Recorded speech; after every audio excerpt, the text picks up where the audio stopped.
Sous l'onglet Travaux devoirs, nous avons ajouté différents thèmes. On souhaite maintenant ajouter de la documentation. Alors, pour ajouter de la documentation, on va appuyer sur Créer, Documentation. La documentation va être des documents de référence, différents liens qui peuvent être envoyés aux élèves, qui sont des documents en fait à consulter. Il s'agit de documents en lecture seule, donc les élèves ne peuvent pas modifier le tout. Alors, lorsque je vais dans Documentation, on a même un petit pictogramme qui montre que le tout est en lecture seule et qu'il s'agit d'une documentation. Alors, je pourrais écrire ici mon cahier de son, par exemple. Alors, je donne un titre à mon document.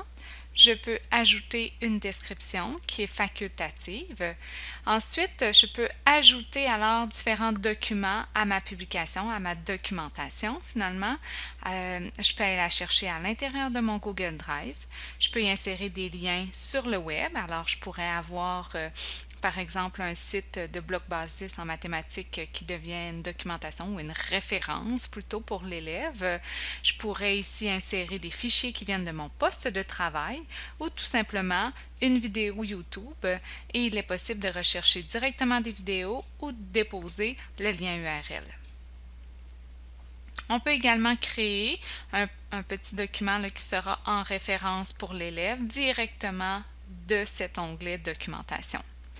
Ensuite, on peut publier à notre classe ou à plus d'une classe à la fois, un seul élève ou plusieurs élèves ou des groupes d'élèves. Si, par exemple, on a des travaux d'équipe, des projets, on peut publier à que quelques élèves. Alors, on va venir enlever tous les élèves puis on va aller sélectionner nos élèves en particulier. Il est à noter ici là, que je n'ai pas nécessairement beaucoup d'élèves dans ma classe, c'est pour ça que ça ne fonctionne pas. Et voilà ici la possibilité de créer un thème directement de là ou de pouvoir ajouter à un thème en particulier ma documentation. Ensuite, on vient publier le tout. Alors, je vais ajouter ici, si j'ai une référence à l'intérieur.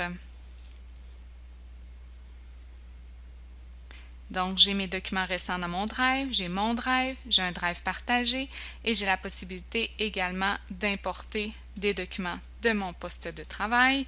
Je vais aller chercher mon document. Alors, mon document se télécharge. J'ai ensuite mon document ici qui est en référence, en documentation, avec mon petit repère. Alors, au moment où je publie, je peux encore une fois publier, programmer ou enregistrer au format brouillon. Je publie le tout. Alors, sous français, on a maintenant mon cahier de son. On voit ici l'indice qu'il s'agit de documentation. Et lorsque je clique, je vais pouvoir accéder à mon document